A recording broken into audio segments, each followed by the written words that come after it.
வணக்கம். இந்த பதிவு அமைதியை விரும்பக்கூடிய கன்னி லக்ன நண்பர்கள்.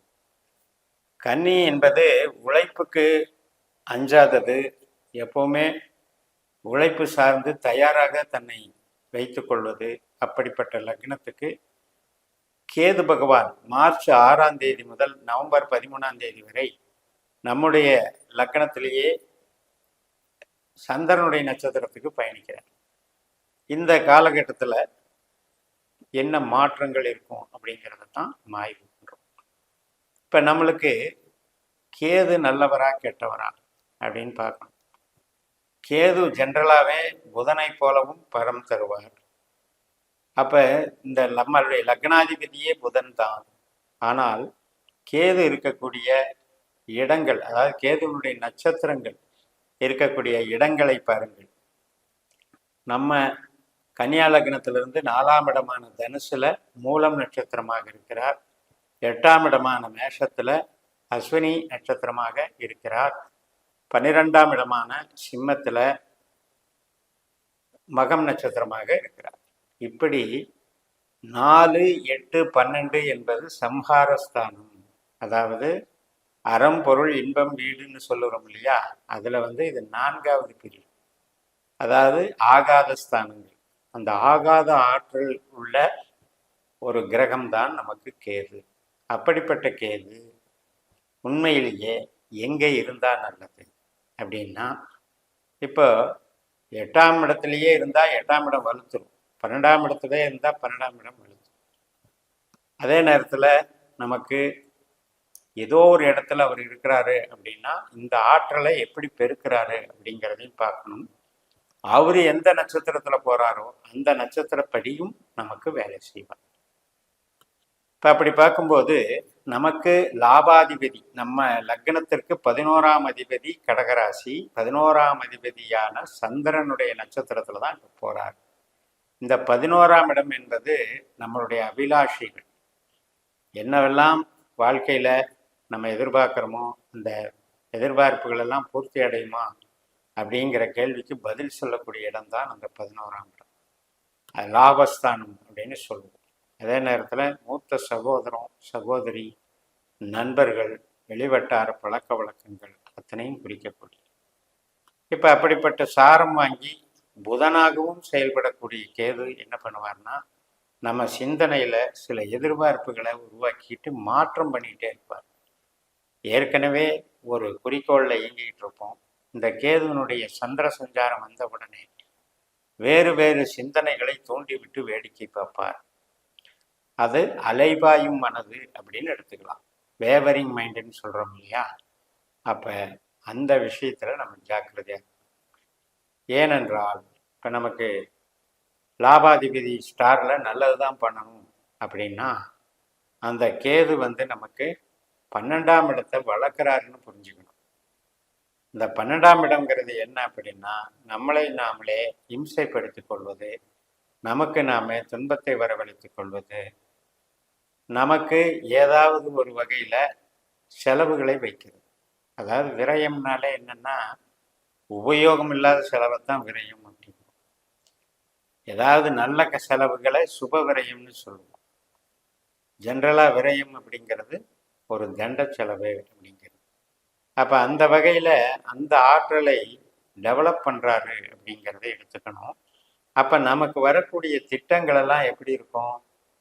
இதை மாதிரி ஏதாவது ஒரு பிளானை பண்ணி திடீர்னு அவசர அவசரமா முடிவெடுத்து ஒரு மூலவனத்தை பண்ணி அதன் மூலம் போய் அந்த பணம் லாக் ஆகிக்கிறத குறிக்கும், அல்லது அந்த பணம் நஷ்டமடைகிறத குறிக்கும்.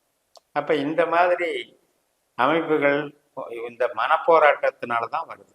நம்ம மனம் ரைட் ஆர் ராங்ன்றது முடிவை எடுக்கிறதுக்கு இந்த கேது என்பவர் குழப்பி விட்டுறார். கலகக்காரர், குழப்பக்காரர், சூதுவாது நிறைந்தவர், வஞ்சம் சூழ்ச்சி சார்ந்தவர்.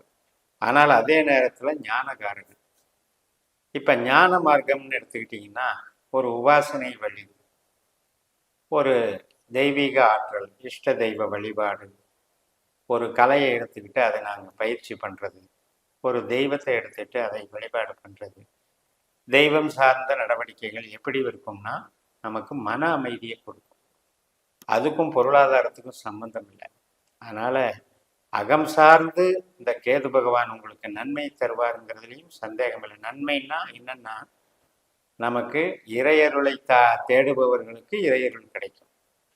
அந்த இறையருள் என்பது என்ன அப்படின்னா, ஒரு அருளை உணர்வது, ஞானத்தை உணர்வது, படிப்பினையாக நாம் விஷயங்களை தெரிஞ்சுக்கிறது.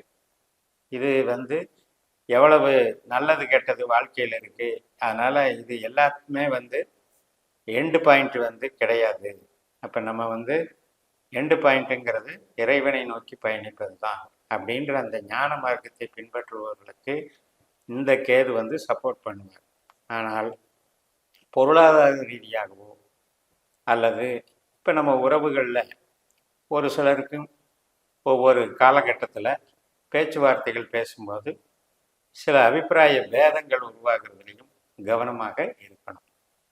அதனால் கையிருப்பு பணத்திலையும் கவனமாக இருக்கணும்.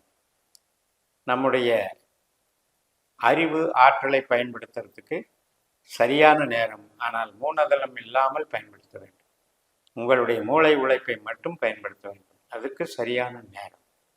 மற்றபடி வீடு கட்டுறது, வாகனம் வாங்கிறது, இடம் வாங்கிறது, இதுக்கெல்லாம் கொஞ்சம் முட்டுக்கட்டைகள் இருக்கும். ஒரு குழந்தைகள் சார்ந்த படிப்பு, குழந்தைகள் சார்ந்த சந்தோஷம், வீட்டில் குதூகலம், இறையருள், தெய்வ வழிபாடுகள், கோவில் சார்ந்த நடவடிக்கைகள், இதுக்கெல்லாம் நன்மைகள் தரும். அதில் ஒன்றும் சந்தேகம் கிடையாது. இப்போ நீங்கள் வேலையிலேருந்து திடீர்னு நமக்கு விட்டுட்டா பரவாயில்ல, திடீர்னு எனக்கு ஸ்ட்ரைக் ஆச்சு விட்டுட்டு வந்துட்டேன் அப்படின்ட்டு சும்மா இருக்கிறேன் அப்படிமா. இது மாதிரி முடிவெடுக்கிற விஷயத்த கேது திடீர்னு கொடுத்துருவார். மனசில் அலைபாயிர மனசு வந்துட்டாலே சந்தேக புத்தி வந்துடும். அதனால் நமக்கு அந்த வெறுப்புணர்ச்சியை காட்டுறதுக்கு இருக்கிற இடத்த துண்டிச்சு விட்டுரும். அந்த விஷயத்தில் நாம் ஒரு முடிவுகள் எடுக்கிறதுல பிறரை ஆலோசிக்கணும், அல்லது இருக்கிறத வேலையை விடாமல் கண்டினியூ பண்ணணும். அதில் முயற்சிகளில் நல்லா ஃபாலோ பண்ணி கணவன் மனைவி உறவில் மனக்குழப்பங்கள் இல்லாமல் பார்த்துக்கணும். அதிகமாக பகிர்தல் இருக்கக்கூடாது. அப்படியே பேசி பகிர்ந்தாலும் அது சுமூகமாக தீர்க்க மாதிரி பழகிக்கணும். பூர்வீகம் சார்ந்த விஷயங்கள், கோவில் சார்ந்த விஷயங்கள், இதுக்கெல்லாம் நல்லா இருக்கு. தெய்வ வழிபாடுகள், இதுக்கெல்லாம் நல்லா இருக்கு. அதே மாதிரி இப்போ நீங்கள் ஒரு சொந்த தொழில் பண்ணிட்டு இருக்கீங்கன்னா, இப்போ லாஸ்ட் டைம் கேது இருந்தாரு நம்மளுக்கு துளாராசியில். அப்போ தொழில் ஸ்தானத்துக்கு ஒன்றும் பாதிக்கலை. ஆனால் இப்போ கொஞ்சம் மந்தமாக இருக்குது சார், தொழில் பலமே குறைஞ்சி போச்சு, தொழிலில் உற்பத்தி கம்மியாகி போச்சு, தடுமாறுது அப்படிங்கிறதுக்கு காரணம் இருக்குது. ஸோ அதையும் கொஞ்சம் மனதில் வைத்து கொள்ள வேண்டும். நம்முடைய மன ரீதியான விஷயத்தை அகம் சார்ந்து சிந்தித்து நெறிப்படுத்தி கொண்டால் இந்த கேதுவை நீங்கள் எளிதில் கடந்து இன்பமாக வாழலாம் என்று கூறி நிறைவு செய்கிறேன். இந்த சேனலை சப்ஸ்கிரைப் பண்ணி ஷேர் பண்ணுங்கள். உங்கள் தனிப்பட்ட ஜாதக பலாபலன்களை என்னுடைய வாட்ஸ்அப் நம்பரில் தொடர்பு கொண்டு பலன் பெறுங்கள். உங்களிடமிருந்து விடைபெறுகிறேன். உங்கள் JMS. நன்றி, வணக்கம்.